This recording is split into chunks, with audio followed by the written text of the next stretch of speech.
Frankenstein by Mary Shelley. Retold by Margaret Tanner. فرانکیستاین نوشته مری شلی، بازنویسی شده توسط مارگرت تانا از انتشارات میلان. فرانکیستاین بدون شک یکی از ماندگارترین رمان‌های علمی تخیلی تاریخ ادبیات جهان است که در ایران به دکتر فرانکیستاین معروف است. نویسنده این اثر شگفت‌انگیز خانم مری ویلستونکرافت شلی یک رمان نویس انگلیسی بود. وی در سال 1797 در سامستاون لندن به دنیا آمد و در سال 1851 در چستر اسکوئر لندن درگذشت. 4. Home again. 4. بازگشت دوباره به خانه. I was home again at last, but how unhappy I was. بالاخره دوباره خونه بودم. اما چقدر ناراحت بودم. My father looked like an old man. My dear Elizabeth's face was thin and sad. پدرم مثل یک پیرمرد به نظر می رسید. صورت الیزابت عزیزم لاغر و غمگین بود. Elizabeth showed me a picture of my mother. It was a small painting in a gold frame. الیزابت عکس مادرم رو به من نشون داد. یک نقاشی کوچیک در یک قاب طلایی بود. Look, Victor, Elizabeth said. William died because of this picture. الیزابت گفت ببین ویکتور، ویلیام به خاطر این عکس مرد. He was wearing it on a gold chain on the day he died. He wore the picture around his neck. روزی که مرد اینو با یک زنجیر طلایی به گردن داشت. عکس رو به گردنش مینداخت.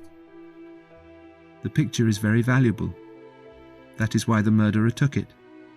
عکس خیلی با ارزشیه. به همین خاطر قاتل گرفتش. William was killed for this picture. ویلیام به خاطر این عکس کشته شد. Then you know who the murderer is? I cried. You have seen him? فریاد زدم. پس میدونی قاتل کیه؟ تو اون مرد رو دیدی؟ Him? My father repeated in surprise.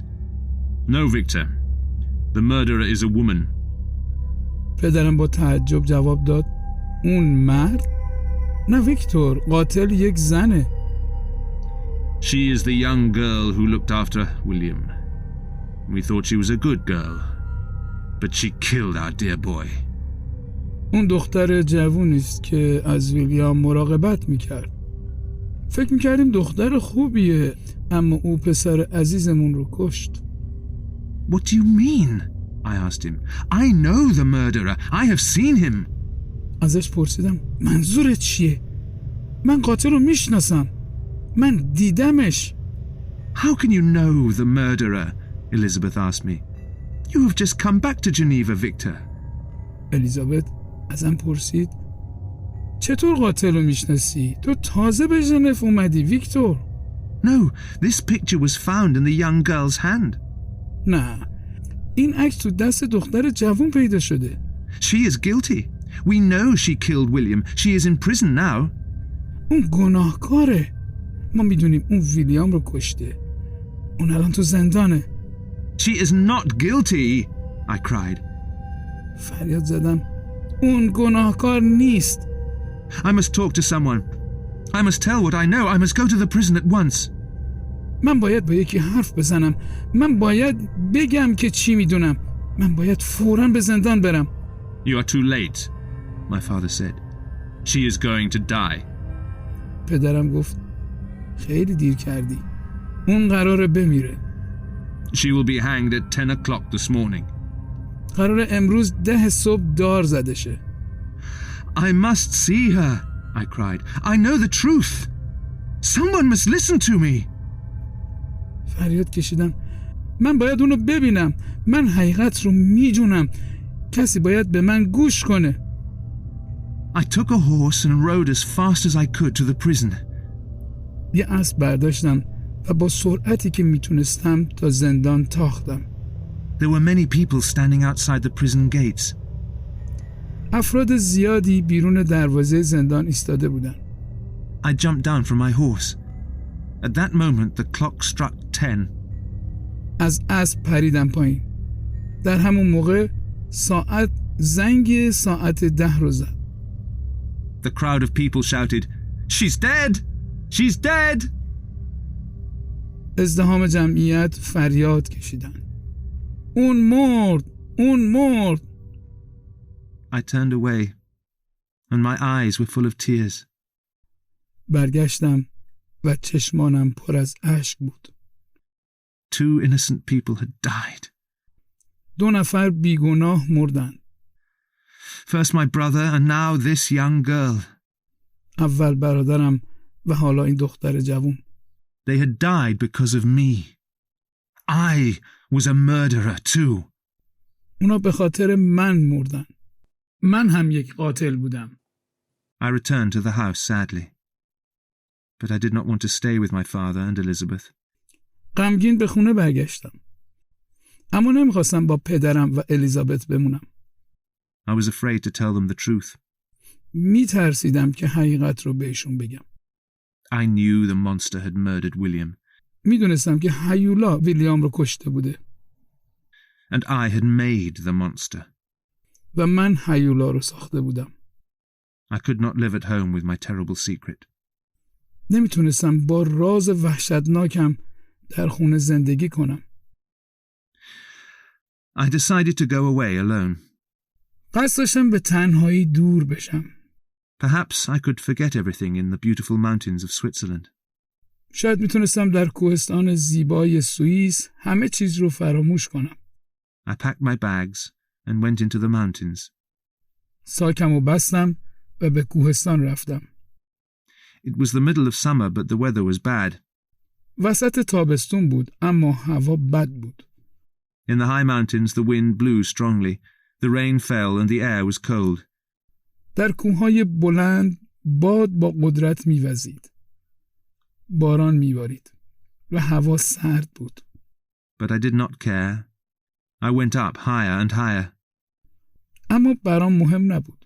رفتم بالا، بالاتر و بالاتر. I came to the highest mountain and I went on climbing. به بلندترین کوه آمده بودم و به بالا رفتن ادامه دادم. The path was very steep, but I walked slowly on. مسیر خیلی شیب داشت، اما من به آهستگی راه میرفتم. It was midday when I reached the top. وسط روز بود که رسیدم به بالا. The sun shone on the ice and snow. خورشید بر روی یخ و برف میتابید. For the first time since William's death, I began to feel happy. برای اولین بار بعد از مرگ ویلیام احساس شادی می‌کردم. As I rested there, I saw a figure coming towards me. همونطور که اونجا استراحت می‌کردم، دیدم که یه جسمی داره به سمتم میاد. It was walking quickly over the ice. داشت به سرعت روی یخ راه میرفت. Was it a man? It was moving too quickly. اون یه آدم بود؟ داشت خیلی تند حرکت میکرد. The figure came nearer and nearer. جسم نزدیکتر و نزدیکتر اومد. As I looked, a feeling of terror came into my heart. همچنان که نگاه میکردم یه حس وحشتناک وارد قلبم شد. I stood up. It was the monster. بلند شدم. اون هیولا بود. Stop! I cried. Don't come near me. فریاد کشیدم. وایسا! نزدیک من نیا! Why are you living when my brother is dead? چرا تو زنده ای وقتی که برادرم مرده؟ I must destroy you before you murder again. باید نابودت کنم قبل از اینکه قتل دیگه ای بکنی. You made me, the monster answered. هیولا پاسخ داد. تو منو ساختی. If I kill, you are guilty. اگه من میکشم تو گناهکاری. But do not hate me. I do not want to kill. اما از من متنفر نباش. نمیخوام بکشمت. If you help me, I can live happily. اگر کمکم کنی میتونم به شادی زندگی کنم. Why should I help you? I cried. فریاد کشیدم. چرا باید کمکت کنم؟ Because you made me, the monster repeated. هیولا جواب داد. چون تو منو ساختی. And remember, I am bigger and stronger than you. و یادت باشه من بزرگتر و قوی تر از تو هم. I can't kill you easily. No one will find you here. به سادگی میتونم بکشمت. هیچ کس اینجا پیدات نمیکنه. I was not afraid. I was going to kill the monster. من ترسی نداشتم. قصد داشتم هیولا رو بکشم. But as I moved towards the monster, he spoke again. اما همونطور که به سمت هیولا حرکت کردم باز حرف زد. Stop, he said. You must listen to my story. او گفت وایسا، تو باید به داستانم گوش کنی. When you gave me life, I was not wicked. وقتی به من زندگی دادی من شرور نبودم. But you made me ugly. Because of that, all living things hate me. اما تو منو زشت ساختی. به خاطر اون همه موجودات زنده از من متنفر شدن. So I hate you, my maker. بنابراین من از تو متنفرم، سازنده من. Tell me your story, quickly, I answered. جواب دادم داستانت رو زود برام بگو. امیدوارم تا این قسمت از این داستان خوشتون اومده باشه و قسمت بعد رو بشنوید. از اینکه تا انتهای ویدیو رو نگاه کردید از شما سپاسگزارم. اگر از اون خوشتون اومده لطفاً اون رو لایک کنید و اگر عضو کانال نیستید آن رو سابسکرایب کرده و دکمه زنگوله را بزنید. منتظر کامنت های شما هستم.